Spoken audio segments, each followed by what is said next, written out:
Good morning, students. I am Ashish and welcome to my online study classes. Student, in our previous classes, we have to discuss about the trigonometry, introduction of trigonometry.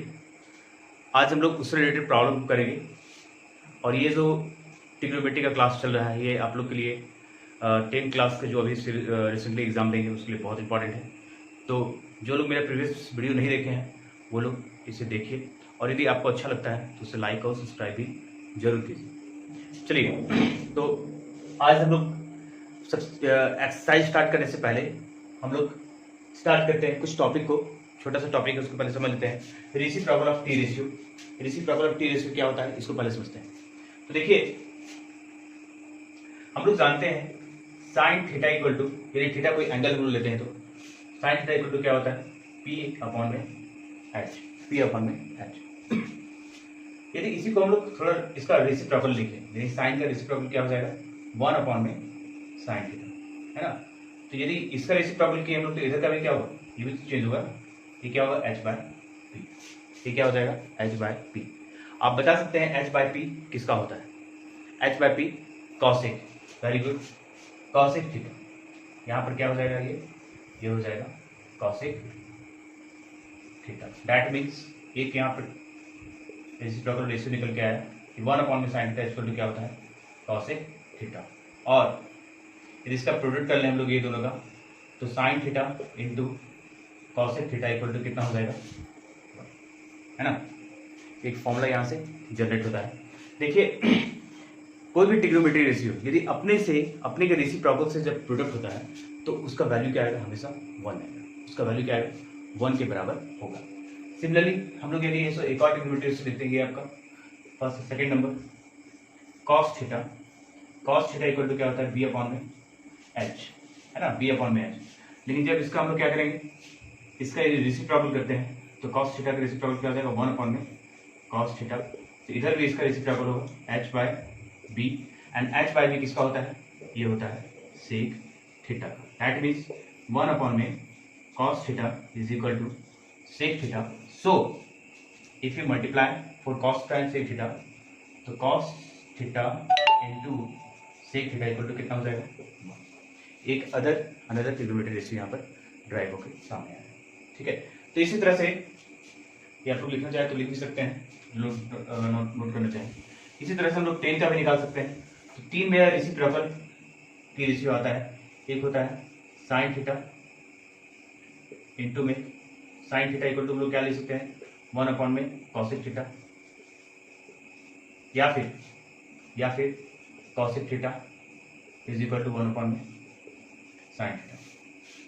Next जो होता है वो ले सकते हैं हम लोग सेक cos निकले था ना, कॉस का निकाले थे, cos theta is equal to 1 upon में sec theta. That means sec theta या फिर 1 अपॉन में कॉस थीटा, ये भी बराबर होगा। और थर्ड हो गया tan theta is equal to क्या हो जाएगा 1 अपॉन में कॉट थीटा। सिमिलरली लोग ड्राइव करेंगे तो यहाँ पे क्या हो जाएगा टेन थीटा इंटू में cot theta, sorry cot theta is equal to 1 upon में टेन थीटा। अब इसका और भी जो अभी लोग यूनिटी निकाले, प्रोडक्ट करने के बाद क्या होगा, दोनों का सबका वैल्यू क्या आ जाएगा, प्रोडक्ट करने के बाद वैल्यू क्या आएगा 1 के बराबर होगा। तो जिनको ये नोट करना होगा वो नोट कर सकते हैं वीडियो पॉज करके। नाउ हम लोग अब स्टार्ट करते हैं एक्सरसाइज 8.1। तो 8.1 का फर्स्ट नंबर जो क्वेश्चन है वो देखिए यहाँ पे आपका स्क्रीन पे लिखा हुआ है। In triangle ABC right angle at B पर क्या है वो राइट एंगल है, तो AB इक्वल टू 24 सेंटीमीटर दिया हुआ, BC आपका 7 सेंटीमीटर है। तो डिटरमाइन क्या करना है, sine A cos A and sine C cos C, ये दो चीज का वैल्यू हमको यहाँ पर डिटरमाइन करना है। देन अब देखो यहाँ पर क्या होगा, हम लोग इसको कैसे निकालेंगे, कैसे फाइंड करेंगे। तो पहले तो साइन ए और कॉस ए के बारे में बोलना है। ट्राइंगल आपका दिया हुआ है जिसमें से ये वाला एंगल क्या है वो 90 डिग्री है ना, ये एंगल के बारे में बोला गया 90 डिग्री है। तो यदि हम लोग साइन ए लेते हैं, मतलब एंगल ए लेते हैं, तो ये क्या होगा मेरा परपेंडिकुलर बेस और ये क्या होगा हाइपोटेन्यूज, है ना। गिवन क्या दिया हुआ है, गिवन मेरे पास में जो है वो देखिए गिवन है AB is equal to 24 centimetre, BC बराबर 7 सेंटीमीटर। देन यदि इतना कुछ दिया हुआ है तो by using the Pythagoras we have to find the we have to find A C, A C यहाँ फाइंड किया जा सकता है। तो यदि ए सी हम लोग निकालेंगे तो ए सी इक्वल टू क्या लिखेंगे, अंडर रूट ए बी का स्क्वायर प्लस में बी सी का स्क्वायर, है ना। तो कितना आ जाएगा बता सकते हैं आप लोग। हम डायरेक्ट कैलकुलेशन कर रहे हैं यहाँ पर 24 का स्क्वायर प्लस में 7 का स्क्वायर, दैट मीन्स इसका कितना होता है, और ये होता है आपका 49, तो कितना आ जाएगा 625, दैट मीन्स 25 सेंटीमीटर। ए सी मेरा कितना फाइंड हो गया, 25 सेंटीमीटर। अब इतना सारा कुछ फाइंड कर लिए हैं तो अब ज़्यादा क्वेश्चन में बचा हुआ नहीं है। हम लोग फर्स्ट निकालेंगे, पहला नंबर क्या दिया हुआ है, फर्स्ट नंबर जो लिखा हुआ वो बोला है साइन ए, है ना, साइन ए के बारे में। तो यदि ए के बारे में बोल रहे हैं तो ए का क्या होता है, sine A equal to perpendicular by hypotenuse, या परपेंडिकुलर क्या होगा बी सी, बाय हाइपोटेन्यूज क्या होगा ए सी, है ना, B C by A C, that means B C यहाँ पे मेरा कितना दिया हुआ है 7 सेंटीमीटर, और ए सी निकाले हैं 25, तो कितना हो जाएगा 7 बाय 25, है ना। दैट मीन्स यहाँ पे साइन ए मेरे कितना आ गया 7/25 सेंटीमीटर। सिमिलरली सेकेंड नंबर यदि निकालते हैं cos A, cos A, cos A equal to कितना आ जाएगा, कॉस ए इक्वल टू क्या आ जाएगा, यदि कॉस ले रहे हैं, यदि ए ले रहे हैं तो इसका ये क्या होता है base upon hypotenuse, base upon hypotenuse, that means A B by A C, A B upon में ए सी। ए बी कितना है यहाँ पर, A B is equal to 24 centimetre और बी ए सी हम लोग निकाले 25, यानी cos A is equal to कितना आ गया 24/25, है ना, 24/25। तो दो यहाँ पर आंसर मेरा निकल के आया है सामने, दो आंसर हम लोग यहाँ पर करेंगे कंजूम को, आप लोग इसको देख सकते हैं ना। उसका जो सेकंड पार्ट है साइन सी और कॉस सी, ये आप लोग के लिए होमवर्क होगा, ये आप लोग खुद इसको ट्राई करोगे, ओके। ये स्क्रीन शॉट लेना चाहते हैं स्क्रीन शॉट ले सकते हैं इसका। Now the next question, in a given figure find TP 10p minus में क्वार्टर, 10p माइनस में क्वार्टर यहाँ पे निकालना है। तो देखिए सॉल्यूशन करते हैं हम लोग इसका। यहाँ पर 10p माइनस में क्या निकालना था, क्वार्टर निकालना था। देखो सबसे पहले यहाँ पे 3 साइड का जरूरत तो पड़ेगा, 3 साइड में 2 साइड मेरा दिया हुआ है और तीसरे साइड में फाइंड करना है। तो बाय यूजिंग द पाइथागोरस यदि यूज करके हम लोग निकालेंगे तो ये आपका कितना आ जाएगा 5 सेंटीमीटर आ जाएगा। लेकिन यहाँ पर इसका यूज होगा ही, यहाँ पर इस क्वेश्चन में इस चीज का यूज ही नहीं होगा। देखो कैसे सो, यहाँ पर यदि हम लोग निकाल क्या रहे हैं 10p, 10p मतलब ये वाला एंगल ले रहे हैं, इसका अपोजिट क्या होगा, ये परपेंडिकुलर होगा और ये क्या कहलाएगा बेस कहलाएगा। कैसे हम बिल्कुल, तो बताओ क्या लिखेंगे हम लोग, 10p इक्वल टू क्या लिख सकते हैं QR by PQ, QR by PQ, है ना, QR by PQ minus cot R, cot R। अब R लेंगे तो R मेरे ये एंगल है, इसका एंगल का जस्ट अपोजिट क्या कराएगा परपेंडिकुलर, और ये क्या कराएगा बेस। जिसको ये चीज समझ में नहीं आ रहा है वो प्रीवियस वीडियो जो मैंने अपलोड किया उसको देख लीजिए, आपको और अच्छे से बेहतर समझ में आएगा। तो यहाँ पर QR बाय PQ, अब इसका अपोजिट क्या कहलाता है परपेंडिकुलर, तो ये अब परपेंडिकुलर हो गया और यहाँ पे ये बेस हो गया। तो अब कॉट R ले रहे हैं तो क्या होता है base by perpendicular, base by perpendicular, तो बेस बाय परपेंडिकुलर मतलब QR बाय PQ क्या PQ। देख लो बोथ आर सेम, दोनों सेम है, यहाँ पे वही चीज आ रहा है, यहाँ पे QR बाय PQ, यहाँ पे QR बाय PQ, दोनों सेम है। तो यदि ये दोनों सेम है तो कैंसिल हो जाएगा, क्या है value 0, that means 10p minus में कॉट R इक्वल टू 0। यहाँ पर इसका वैल्यू निकालने से कोई फायदा हुआ, कोई फायदा नहीं, क्योंकि इसका यूज ही नहीं। चलिए इसका स्क्रीनशॉट लेना ले सकते हैं आप लोग। Next question, if sine A, यहाँ पे साइन ए लिखा हुआ है, sine A is equal to 3/4, calculate cos A and tan A, calculate cos A और टेन ए हमको यहाँ पर निकालना है ना, कॉस ए और टेन ए का वैल्यू निकालना है। देखो यदि इस टाइप का जो क्वेश्चन होता है तो ये इस तरह का क्वेश्चन में हम लोग बेस्ट अप्रोच यही होता है कि यहाँ पर पाइथागोरस का यूज करके हम लोग थर्ड पार्ट जो है ट्रायंगल का वो निकालें। इसमें 2 पार्ट तो दिया हुआ है 3 और 4, यानी p/h दिया हुआ है, परपेंडिकुलर और हाइपोटेन्यूज दिया हुआ है। यहाँ से हम लोग क्या निकाल सकते हैं, इससे आप पाइथागोरस का यूज करके हम लोग यहाँ से बेस को फाइंड कर सकते हैं, है ना। दैट मीन्स यहाँ से सॉल्यूशन यदि इसको किया जाए तो क्या होगा, sine A is equal to 3/4, और यहाँ पर देखो क्या होता है b अपॉन में h, p अपॉन में h, ये p अपॉन में क्या होगा h होगा, no where p is equal to 3 unit दिया हुआ है, और यहाँ पर h इज इक्वल टू कितना दिया हुआ है 4 यूनिट के बराबर है। तो हम लोग यहाँ बेस यदि फाइंड करेंगे तो बेस इक्वल टू क्या होगा पी स्क्वायर माइनस में H square, that means P कितना हो गया 3 का स्क्वायर, उल्टा लिख दिए, या एच स्क्वायर माइनस में पी स्क्वायर होगा, यानी 4 का स्क्वायर और 3 का स्क्वायर, कितना आ जाएगा 16 माइनस में 9, that means √7। B equal to कितना आ गया √7 आ गया। भाई बी इक्वल टू निकल गया, पी दिया हुआ है, एच दिया हुआ है, बी दिया हुआ है, तो कॉस अटेन नहीं निकाल सकते। इस तरह से हम लोग बहुत सारा जितना भी ट्रिग्नोमेट्री रेशियो है 6 का 6 ट्रिग्नोमेट्री रेशियो हम लोग यहाँ से फाइंड कर सकते हैं। यहाँ से कॉस अटेन दिया हुआ है, मैं कॉस अटेन को फाइंड करूंगा, आप लोग और भी ट्रिग्नोमेट्री रेशियो को फाइंड करोगे, ठीक है। तो देखो यहाँ पर कॉस निकालते हैं पहले, सबसे पहले कॉस ए इक्वल टू क्या होता है बी अपॉन में एच, है ना, बी अपॉन में एच, ये आपका बी दिया हुआ है, तो बी कितना है मेरे पास √7 अपॉन में एच कितना हो गया 4, यानी 4√7। सिमिलरली tan ए निकालेंगे, tan इक्वल टू क्या होता है पी बाय बी, पी यहाँ गिवन है 3 और बी हम लोग निकाले √7, है ना। इस तरह से और ट्रिग्नोमेट्री से क्या बचा sec A, cot A, cosec A, we have to find another trigonometry ratio. ये सब ट्रिग्नोमेट्री रेशियो को भी आप लोग को खुद फाइंड करना है, ये आप लोग का होमवर्क में रहा। एनसीईआरटी का 4 नंबर क्वेश्चन, अभी इससे पहले हम लोग 5 नंबर क्वेश्चन को डिस्कस किए थे, सॉरी थर्ड नंबर को, जैसे थर्ड को डिस्कस किए सेम अप्रोच होगा यहाँ पर 4, 5 और 6 का। देखिए 4 नंबर का क्वेश्चन है, इसमें क्या है 15 cot A is equal to 8, find the sin A and sec A। आपको यहाँ पे क्या निकालना है sin A और sec A को यहाँ पे फाइंड करेंगे, है ना।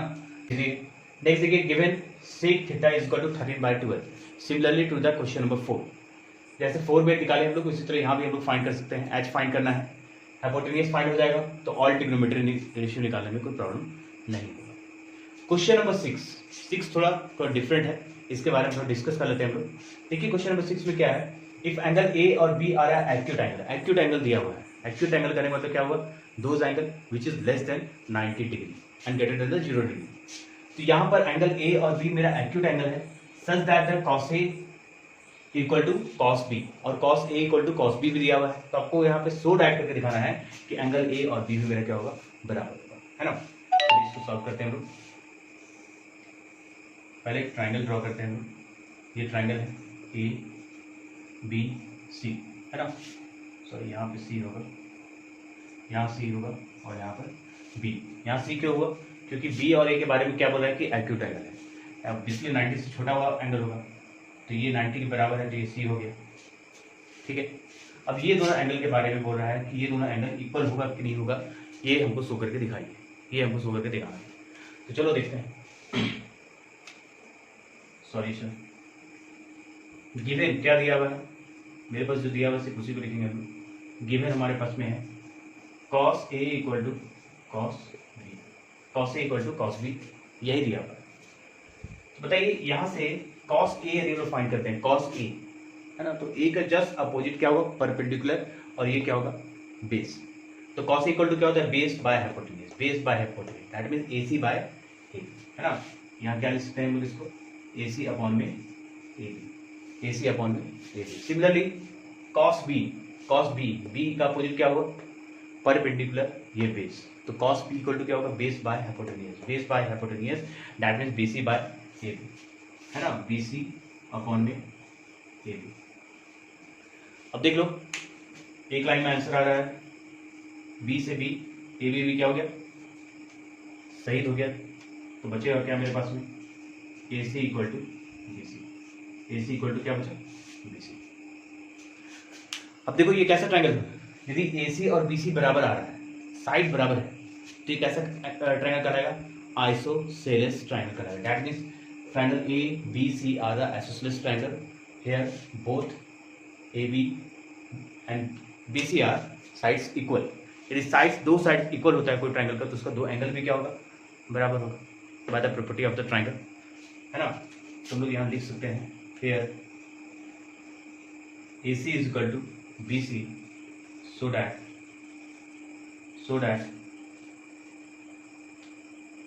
opposite angle opposite, so that by the opposite angle, by the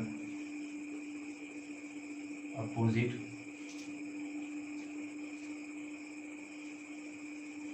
angle A equal to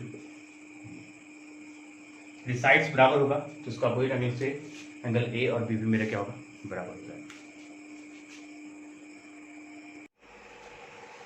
मतलब क्वेश्चन नंबर 7 देखते हैं।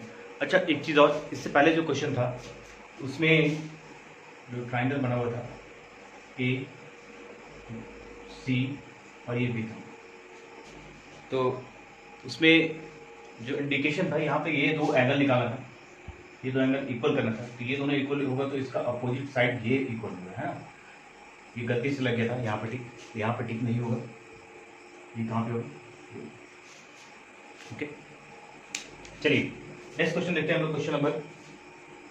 क्वेश्चन नंबर 7 में लिखा हुआ है if cot theta equal to 7/8। यहाँ पे कॉट लिखा हुआ है, कॉट है, रिफ्लेक्शन कारण दिख नहीं रहा है। कॉट थीटा इक्वल टू 7/8, तो इवैल्यूएट करना है 1 प्लस में साइन थीटा, 1 माइनस में sine theta divided by 1 plus में कॉस थीटा एंड 1 माइनस में कॉस थीटा, और सेकेंड जो है मेरा कॉट स्क्वायर थीटा। चलिए सॉल्व करते हैं इसको।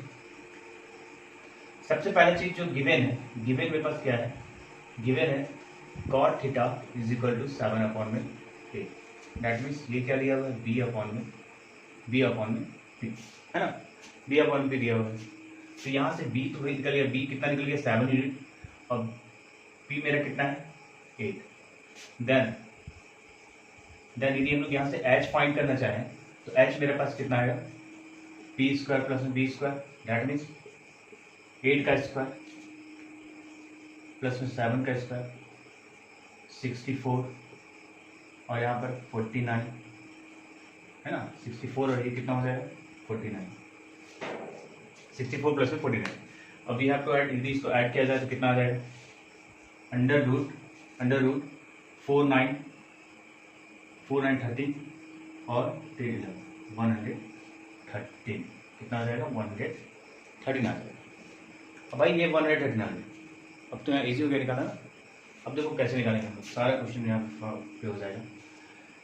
सबसे पहले यहाँ पे साइन थीटा कॉस थीटा। देखो फॉर्मूला पढ़े हैं हम लोग फॉर्मूला पढ़ रखे हैं, हम लोग जानते क्या है, a प्लस बी, क्या यहाँ देखो लिख रहे हैं a प्लस बी और a minus B equal to जो होता है वो होता है a स्क्वायर माइनस में बी स्क्वायर। तो यहाँ पर 1 प्लस में साइन थीटा और 1 माइनस में साइन थीटा, ये भी आपका कुछ इसी तरह लिख रहा है, a प्लस बी और a minus B, similarly a plus B और a माइनस बी का। तो थोड़ा सॉल्व करेंगे इसको, थोड़ा सॉल्व करते हैं। देखो सबसे पहले यहाँ पर क्या लिखा हुआ है, 1 प्लस में साइन थीटा, 1 माइनस में sine theta divided by 1 plus में कॉस थीटा और 1 माइनस में कॉस थीटा, इसी का वैल्यू निकालना है। यदि इसको करेंगे तो a प्लस बी और a minus B equal to a square minus में B square, similarly a square minus में बी स्क्वायर, ये क्या आ गया, यहाँ से 1 का स्क्वायर क्या होगा, नहीं होगा। देख लो 1 माइनस में साइन स्क्वायर थीटा, 1 माइनस में कॉस स्क्वायर थीटा। आगे आप इसमें जब हम लोग ट्रिग्नोमेट्री आइडेंटिटी पढ़ेंगे तो वहाँ पर इसका वैल्यू भी पढ़ेंगे, 1 माइनस में sine square theta equal to cos square theta होता है, और 1 माइनस में cos square theta equal to sine square theta होता है, ठीक है। बट अभी हम लोग ट्रिग्नोमेट्री आइडेंटिटीज नहीं पढ़े हैं तो उसका यहाँ पे यूज नहीं करेंगे। तो क्या हो जाएगा, देखो यहाँ पहले 1 माइनस में साइन थीटा इक्वल टू क्या होता है, p/h, है ना। साइन थीटा इक्वल टू क्या होता है, p अपॉन में h, और p मेरा कितना है, देखो p मेरे पास 8 है और h हम निकाल चुके हैं √113।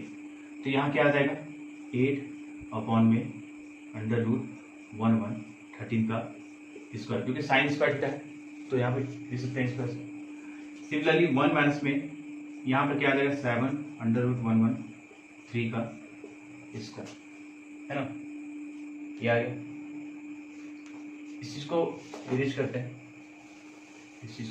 हैं, इसका जरूरत खत्म हो गया है।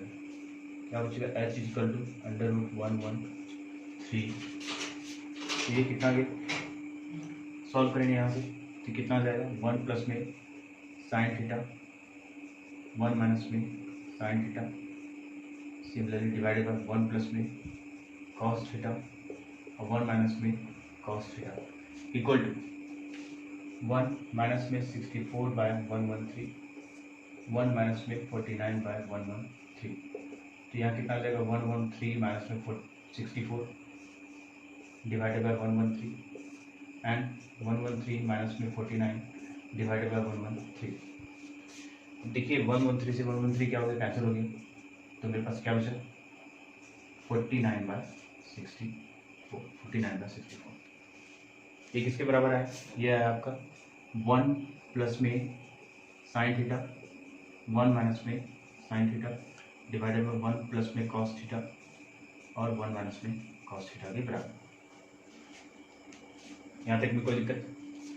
अब इसका सेकंड पार्ट जो है, सेकंड पार्ट को देखिए, यहाँ सॉल्व करते हैं। सेकंड पार्ट मेरे पास क्या है, सेकंड पार्ट जो दिया हुआ है वो दिया हुआ है कॉट स्क्वायर थीटा। देखो कॉट थीटा इक्वल दिया हुआ 7/8, 7/8 का स्क्वायर करने में वही तो कॉट स्क्वायर थीटा होगा, यानी कॉट थीटा का होल स्क्वायर, यहाँ पर 7/8 का स्क्वायर, तो ये कितना 49/64। तो find the cot square theta is equal to 49/64 and this is the final answer of both 1 and 2. Next predict करते हैं हम लोग नया चैप्टर। नेक्स्ट जो है यहाँ पे देखिए एक कंक्लूजन आता है, ये पोर्शन का वैल्यू कितना है 49/64 और इसका भी कितना है 49/64। दैट मीन्स ये इसके बराबर हो सकता है ना। मतलब क्या हुआ, इसका मतलब क्या हुआ, यदि दोनों चीज़ को देखा जाए तो ये सिर्फ व्यू है, देखेगा 1 माइनस में साइन थीटा, 1 प्लस में कॉस थीटा और 1 माइनस में कॉस थीटा इक्वल टू हम लोग क्या लिख सकते हैं कॉट स्क्वायर थीटा भी लिखा जा सकता है। क्यों, क्योंकि दोनों का वैल्यू इक्वल है। ठीक है, एक बार देख लीजिए इसको, जिनको स्क्रीनशॉट लेना वो स्क्रीनशॉट ले सकते हैं इसका। Now the next question of NCERT, question number 9। In a triangle ABC right angle at B, एक ट्रायंगल है एबीसी ट्रायंगल है जिसपे बी क्या है, राइट एंगल है। And if tan theta given, क्या दिया हुआ देखो, given tan is equal to 1/√3। इसका मतलब क्या हुआ, इसका मतलब हुआ 10a कौन हो रही है, इसका ये क्या होगा परपेंडिकुलर कहलाएगा और ये क्या कहलाएगा बेस कहलाएगा। तो परपेंडिकुलर यहाँ पे कितना दिया हुआ है p/b होता है भाई, p/b होता है 10 इक्वल टू, तो p दिया हुआ है 1 और b दिया हुआ है √3। यहाँ से हम लोग h फाइंड कर सकते हैं। h फाइंड करेंगे तो कितना आ जाएगा, ये खुद का कंक्लूजन है। h इक्वल टू क्या हो जाएगा p² प्लस में क्या होता है √3 का स्क्वायर, दैट मीन्स 1 प्लस में 3 यानी √4 यानी 2 है ना। यहाँ से h मेरा क्या निकल के आ जाएगा, h मेरा निकल के आ रहा है 2, डायरेक्ट यहाँ ले लेते हैं 2। इसको कैलकुलेट भी आप लोग यहाँ पे कर सकते हैं बोर्ड पर, लेकिन कैलकुलेशन हम लोग को निकालना है क्या है, निकालने हम लोग को ये वैल्यू निकालना है, ये दोनों वैल्यू निकालना है। ठीक है, तो चलो इतना सारी चीज़ आ गई, यहाँ से h भी निकल गया मेरे ट्रायंगल में। अब ना क्या क्या चीज़ चाहिए, फर्स्ट जो दिया हुआ है, पहला चीज़ जो दिया हुआ है, तो पहला क्या दिया हुआ है आपका साइन ए है ना, एक एक करके देखो, sign A into cos C plus में कॉस ए इंटू में साइन सी, ये निकालना।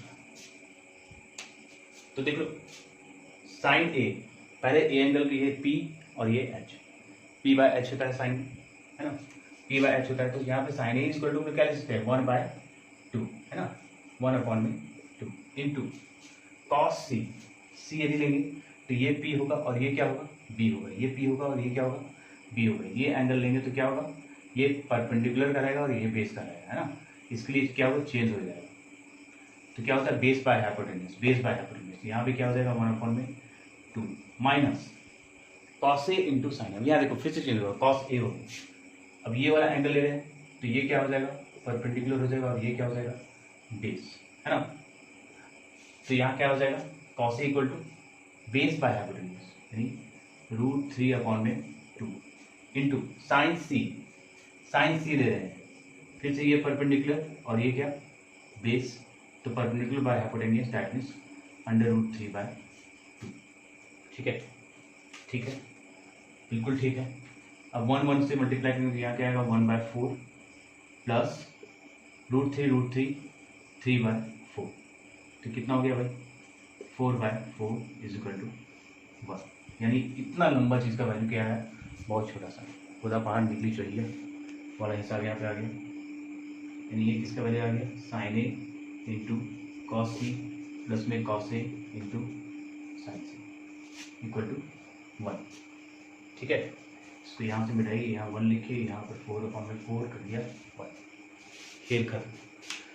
सेकेंड नंबर क्वेश्चन भी आपको सिंपल रही है, जैसे अभी फर्स्ट की वैसे हम सेकंड भी करेंगे।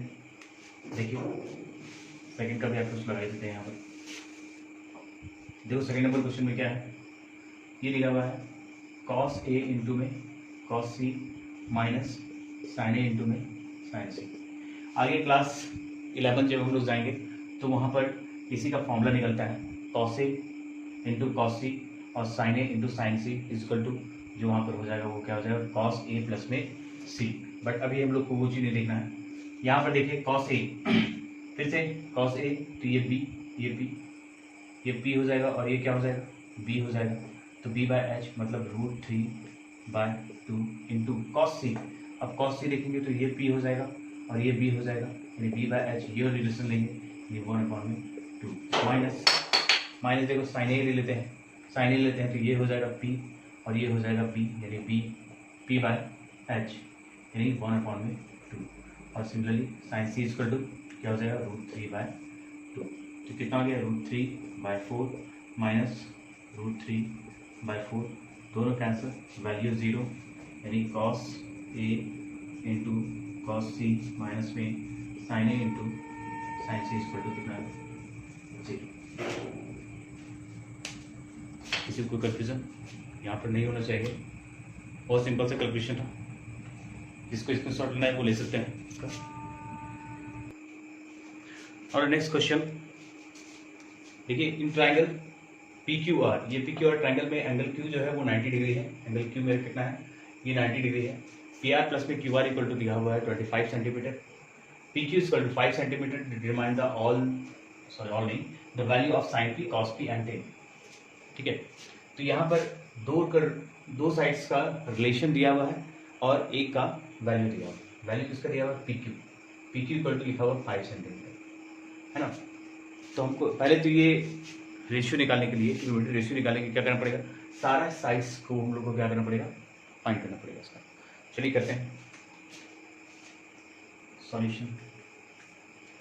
गिवन जो दिया हुआ है वो देखो, गिवन मेरे पास में है PR प्लस में QR equal to 25 centimetre and PQ equal to 5 centimetre, ये दिया हुआ है ना।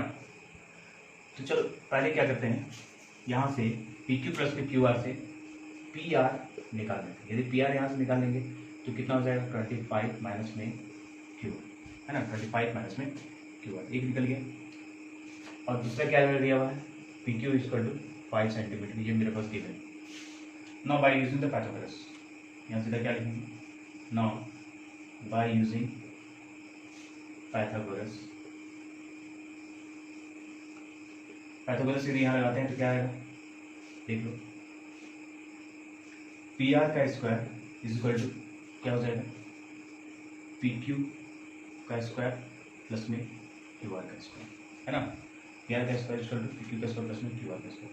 तो बताइए PR के बारे में हम लोग कहीं निकालेंगे, PR ये निकला हुआ, देखिए PR इक्वल टू क्या लिख सकते हैं, 25 माइनस में QR का स्क्वायर, ये लिखा जा सकता है, इज इक्वल टू PQ का वैल्यू कितना दिया है, 5, ये कितना हो जाएगा, 5 का स्क्वायर प्लस में QR हमको पता नहीं है तो QR का स्क्वायर को ऐसे ही छोड़ देते हैं। यहाँ से क्या आ जाएगा, 625, ए स्क्वायर माइनस में 2AB प्लस में बी स्क्वायर, इसी का हम लोग यहाँ पे यूज़ करेंगे। 2AB करेंगे तो 50 QR और प्लस में QR का square is equal to 25 plus में QR का स्क्वायर। देख लो दोनों साइड्स में QR और दोनों सेम साइन का, तो ये दोनों क्या होगा, खत्म हो जाएगा, सही हो जाएगा। और मेरे पास क्या बचेगा, 625 माइनस में 25 इज इक्वल टू 50 QR, है ना। यहाँ से QR हम लोग फाइंड कर सकते हैं। QR यहाँ से कितना निकल जाएगा, इसको माइनस करेंगे तो 600 डिवाइडेड बाई 50 यानी 12। क्यू आर इक्वल टू कितना आ गया 12 सेंटीमीटर, ये आ गया 12 सेंटीमीटर। अब बताओ क्यू आर यदि यहाँ पे 12 सेंटीमीटर है तो पी क्यू प्लस में क्यू आर का रिलेशन था 25, तो पी आर इक्वल टू कितना है, यदि क्यू आर मेरा 12 है तो पी आर कितना होगा, 12 में कितना करेंगे जो 25 आएगा भाई, वेरी गुड 13, ये 13 निकल गया। अब यहाँ पर जितना भी ट्रिग्नोमेट्री रेशियो निकाल सकते हैं, तो ये आगे आप लोग का होमवर्क है कि साइन पी कॉस पी और टेन पी निकालने का, है ना।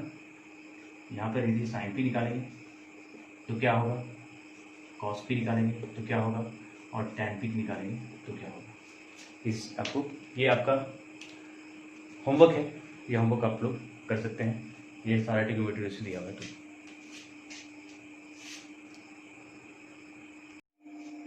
Now last question 11 number question ये, इसमें ट्रू और फॉल्स बोल रहा है, state whether the followings are true और फॉल्स, जस्टिफाई योर आंसर, अपना आंसर जो है वो जस्टिफाई करना है।